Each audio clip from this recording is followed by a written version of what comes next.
Welcome back to the SQL video series on how to get started with SQL. In this demo, I'm going to talk about performing SQL improvised joins or joins with conditional clauses or joins without having to use the keyword join.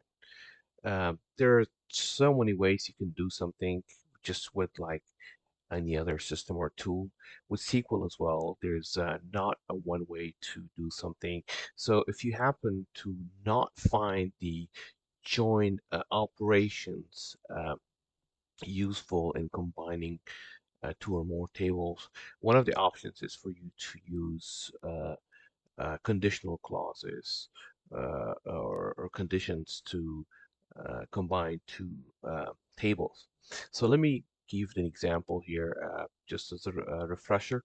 There are two tables that I'm dummy data sets or tables that I've been using for these demonstrations. One of them is the table one, student ID, name, and program. Second one is the table two, has student ID and the grade. Uh, so what we're going to do is we're going to perform uh, a combining or a joining of table one with table two, and then we're going to parameterize it or conditionalize it using uh, a condition parameter here. So we're going to start with select statement and say select. So we can either do all of the columns in the tables, or we can just specify. So let's say we would like to bring student ID from uh, table one or student table one, uh, and then uh, name, and then from student table two, let's bring student ID and grade. So let's do that. Go back to the SQL. So we're going to say student uh, ID, name, and then the other one was grade. Okay. You're going to see that as soon as I type these names, any column name that is not a keyword or it's not a command comes as normal, label. But anything that's a keyword, it's actually colored in purple, and that makes it a problem because we do have a keyword uh, or command called name, as well as we have a column named name.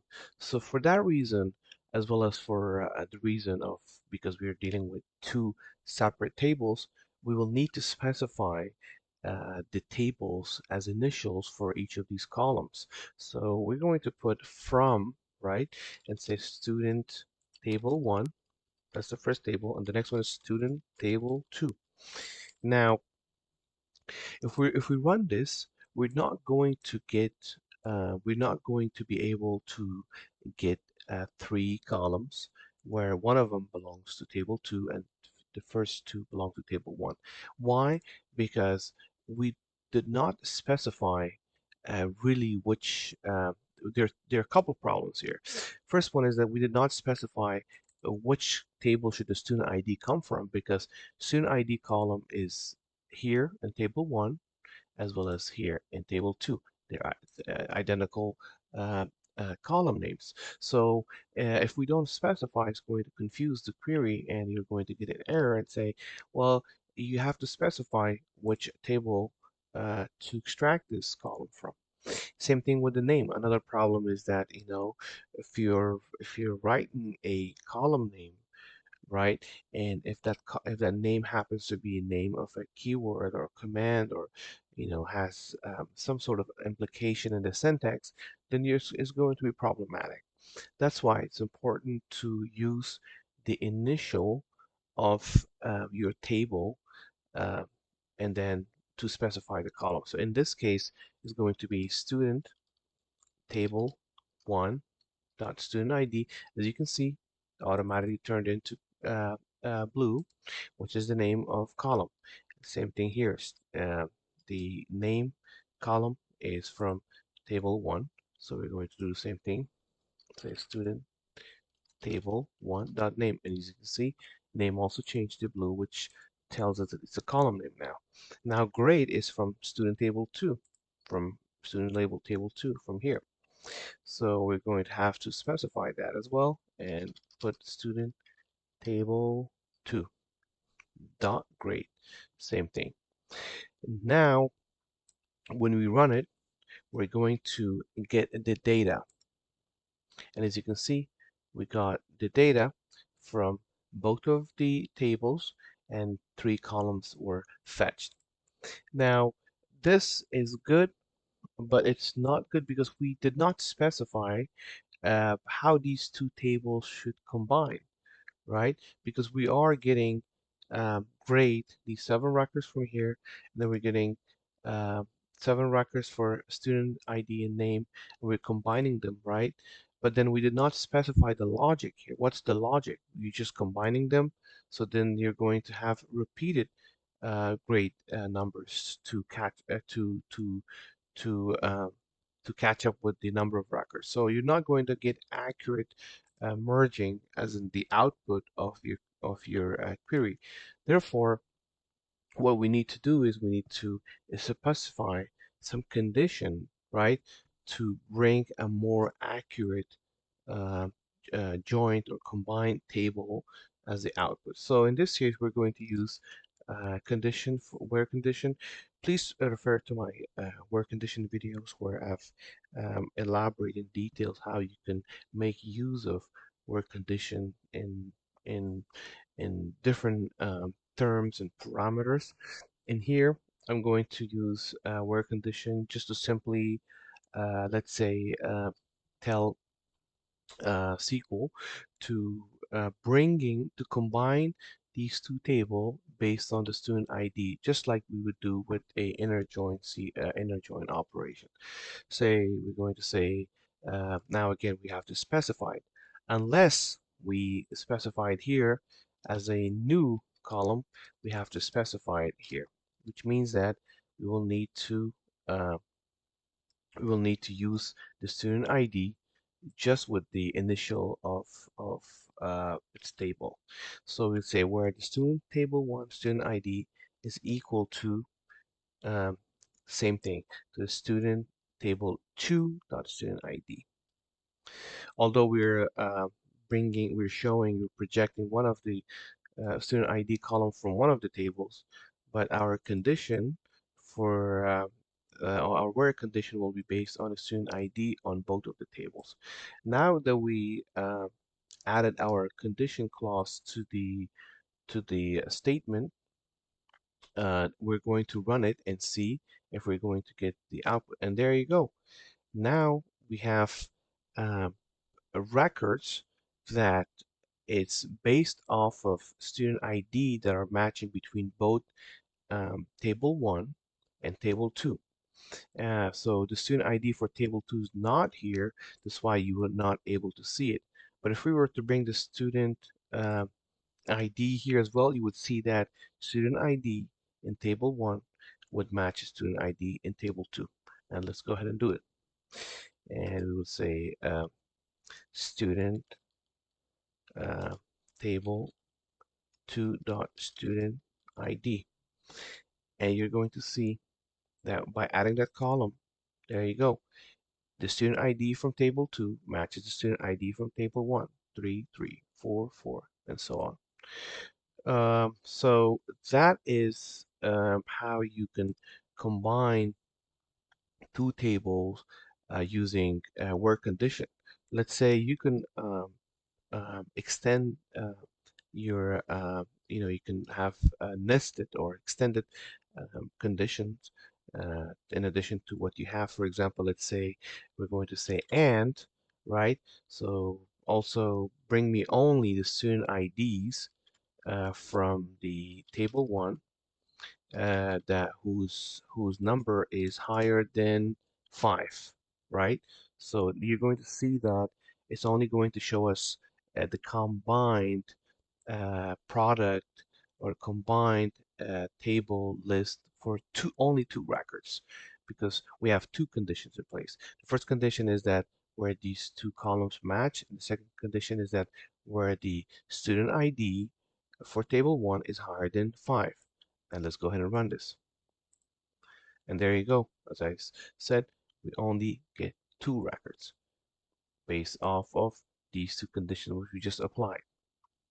Now, something with the aliases that you probably know by now, I have I remember I've produced a demonstration on aliases, how you can add aliases to your column names or to your variable labels is the use of alias. So you can add alias here. For example, say student ID, you can just call it table 1 student ID, right? So, and then same thing with I'm just gonna keep them all. With the student name, you can do the same thing and say, call it, or we can just, yeah, student as student and name or table one, table one. Uh, well, we don't have, yeah, table or yeah, table one, uh, student name. So let's say for the last one, or for this one, uh, we say table 2 grade so that we know which tables they come from. And then the last one, student ID, we'll say something as uh, table 2 uh, student ID. So you're going to see the labels now change, and this will confirm what I was saying earlier, that that we have the student IDs now combined from two different tables. And as you can see, the student ID and student name came from table 1, and grade and student ID here comes from table 2. So this is alias, and it's very, very useful. It's important to know how to use them. Something else with the aliases that you need to know is using adding aliases or prefixes to your tables. So, for example, let's just get this. Let me just make a copy of this and paste it here, and maybe this time get rid of these aliases. Uh,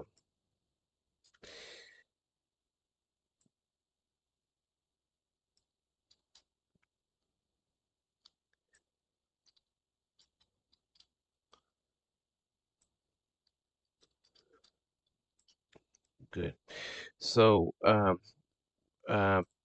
as you can see in here, when you had to specify, or here you had to specify the table 1 and the complete table student table 1. Sometimes it's difficult to you know maintain that consistency with the using of table names. I suggest to use aliases for the table name, so that each time that you call it or when you pass a statement, you can just use the alias. So for example, the alias for table 1 could be like A, or uh, uh, or the table for table 2 could be, let's say, B, or it could be, let's say, table A, and for table 2 could be table B, right? So when you run this, you're going to see you run into problem, because now you're confusing SQL, because SQL is using these names, and the order of operations is that it uses this before it runs a select. So you have to change it here as well, and say for anything that has student table 1, call it table A. So you'll have to change the new alias that you give for each of the table names here, table A, and then table B for the rest, for the other. Table B, table B. There you go. And then you have to do the same thing here. Table A,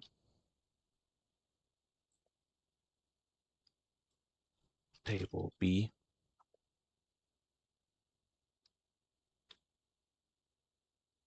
and table A. There you go. So let's just run this. And there you go. As you can see, this made the job so easy. And instead of writing the entire student underscore table one, we assigned an alias. And the alias just made the job easy. Maybe instead of table A, we could just put double A and maybe double B here for table B, and then change everything here. Table A, double A, and double B. Do the same thing here, AA, BB, AA. So each time, if let's just run this, make sure it's accurate. And there you go. So each time that you have to pass a command and you want to call in the name of the table, now you don't have to say table one or table B. Now let's say if you want to select everything, right, from AA, you're going to see that it's going to bring every.